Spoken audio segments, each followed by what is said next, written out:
Salamat kayo sa atong barangay captain nga naghatag nato og oras nga pamahayag ko ta nini ato karon nga nako ikuan mo niya.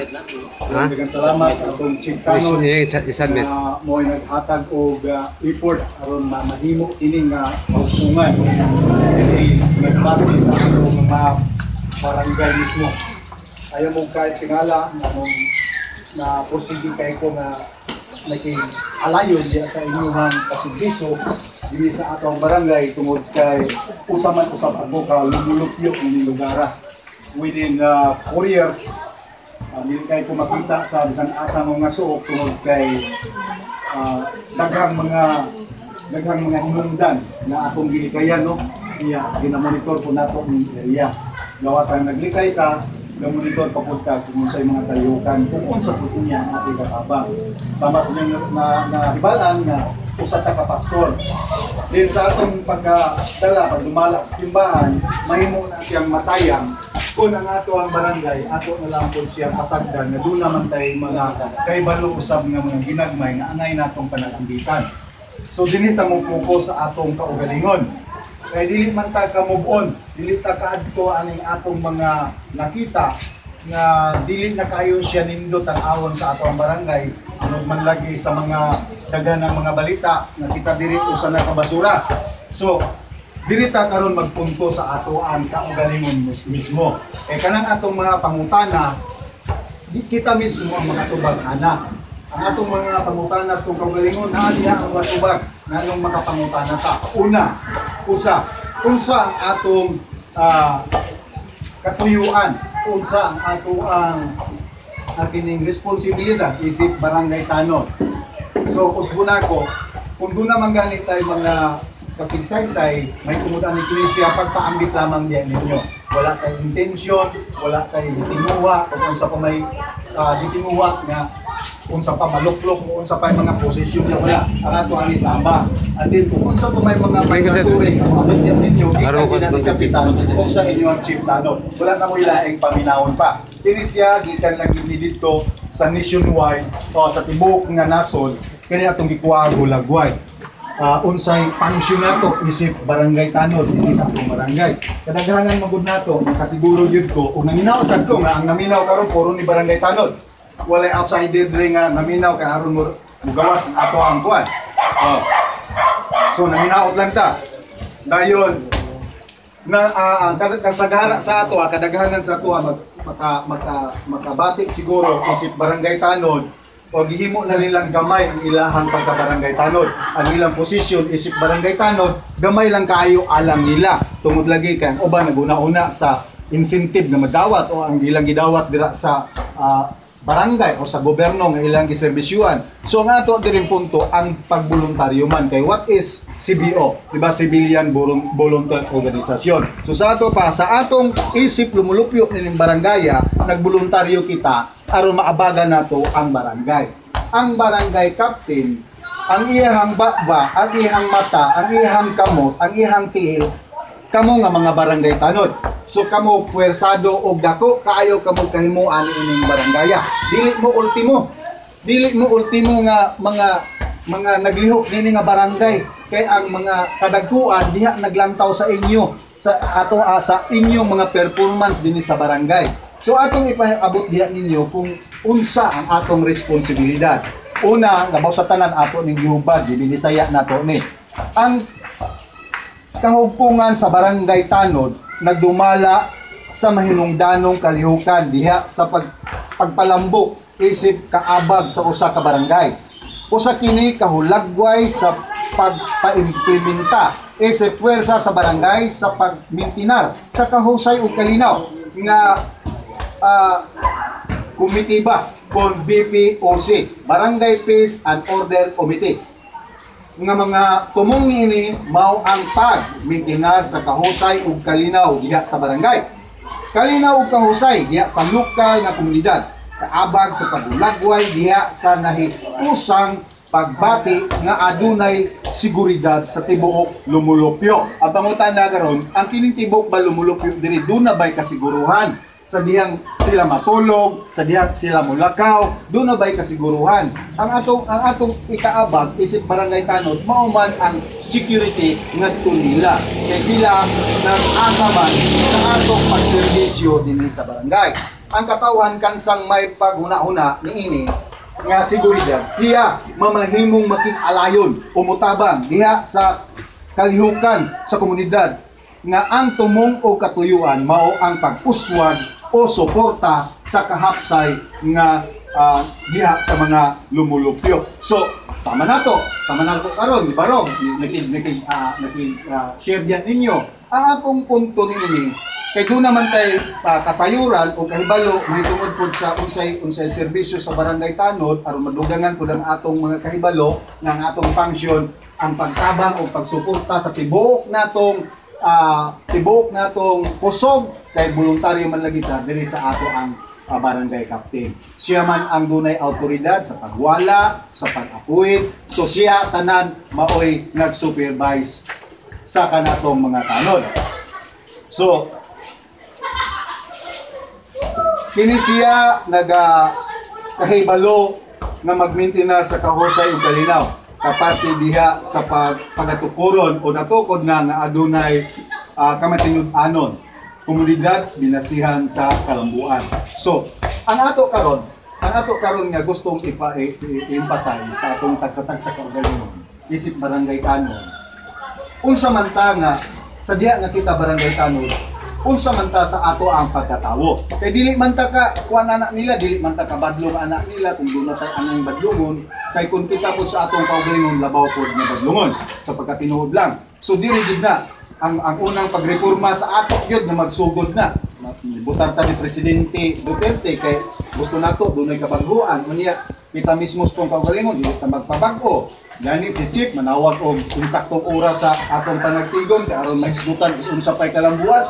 Ang uban dili na mutunga, ang uban gugay kay mutunga. So ma-disappoint ta. Ang atong pagserbisyo is voluntaryo. Atong ipahibalo din sa atuwa sa matag-usa ang duties and responsibility. Daghan kayo ni ang deployment, ang kining ginatawag nga composition, ang mga term and renewal appointment, pero dili ta maghisgot sa kuan, dili ta maghisgot sa duties and responsibility. Nga sa ato nga nabasa ni siya gikan sa 1 paingon sa 12 na disappoint ta kay kung atong aninagon kadaghanan nato negative sa atong pagserbisyo. Una, ang atong basahon duties and responsibility under the supervision of punong barangay. The barangay tanod shall assist the barangay officials in the prevention of crime and the promotion of public safety. Sa ato pa kung doon na tayo gipauswag diri nga masafety ang atong mga taga-barangay, so atong i-assist ang mga konsihal o ang labaw sa tanan ang atong nagdumala ang mao ang barangay captain. So negative kayo ni kay dili man ta mo assist sa atong barangay captain, ato manuong siyang labayan sa unsay atong nadungog. Ang atong punto dili ta mangita og perfection. Dili perfection ang atong gitan-aw dinhi. Paghiusa man ang pagtinabangay, walay tawo nga perpekto ni kagutana. So kung naamay nakita nato ni kapitan o sa atong magkaubanan nga dili sa perpekto, dili na siya problema. Ang atong kinabuhi, may atong tanawon kung angayan kitang manerbisyo. Ang ikaduha, conduct patrol, ronda in barangay. So, I hope na mahitabo ni siya o mahitabo ni siya isip mga ronda, mga barangay tanod, kung mahitabo baka ni sa atong mga taga-puro, sa mga barangay. Ang ikatulo, report to the concerned barangay official or through hotline 117 the occurrence of any crime, fire incident, public disturbance, and environmental degradation activities and other untoward incident in the barangay. O ang ikaapat, monitor the presence and or activities of suspicious person. O sa ato pa naapo ni siya. Atong monitoro ng mga manulo dinhi nga wala ta kaila, mga suspisadog mga kalihukan, kita mga tanod ta ato ng responsibilidad. Dako kay tag responsibilidad din sa barangay kay kini siya balaod dining gipakanao gikan sa taas o disseminate sa ato nga mga barangay tanod. Una, atong usbon, ang barangay tanod dili na siya basta-basta. Dili ni siya basta-basta kay dako kay ni siya responsibilidad diri sa atong barangay. Diri sa atong singit mahitungod sa intelligence, kani sa intelligence nganong naay katgo ang mga army tungod kay ang area sa mga army o ang barangay dili na kabisado sa mga army kay kana sila striking force. So nagsalig na sila og kapgo. That's why naay kapgo kay sila swito sa mga terrain. Inana usab ang kalihukan sa pulis. Dili na kabisado sa pulis ang unsay mga sukso ani nga sityo kung walay pakig-alayon sa mga CBO. So nagkinahanglan ni siya o lihok sa usa ka CBO. So dili na ultimo ang CBO. Kaya ang CBO equivalent na sa mga kapgo nga firefighter sa bukid. Kita din nga mga CBO kamo o ako bakaha firefighter diri sa ato nga barangay sa syudad. So police matter na siya. So kita mo gitagaan og tahas niya na sa police as partner sa mga pulis. So kung maabot na diya sa mga armas, o ato na mahisgutan na armas, unang-una, o labaw sa tanan, question na ang inyong kaugalingon. Kung ano yan ba ta mo dalaw armas? O dili ba ka o mahubog ta, magmaoy lang ta, o mapagawal-gawal ka sa pangpusil. So, doon na nadayoy mga komplikado. Dili na dayong tanindot at awon sa mga tao, mga hadlok na. O, di ba? So, initiative na ni siya, o gusto ka mo dalang armas, kung pwede sa sa'yo, o sige na. Bahala na mo diya. Inyo na inisyatiba, pero inumtumin ninyo ang pulis, wala mo authorize niya na, ang barangay, wala mo authorize niya na, tungod kay atong hisgutan rin, kahusay o kalinaw sa barangay. Pero kung doon na may mga biyan sa mga ato na nagipanghisgutan, ay initiative na nato, kita na mismo ang magdesisyon ana kung unsa ang ayan na tumuhaton kalakbit sa kalambuan nga gihata og gipantayag din sa barangay nga programa nga makahatag siya og kalambuan.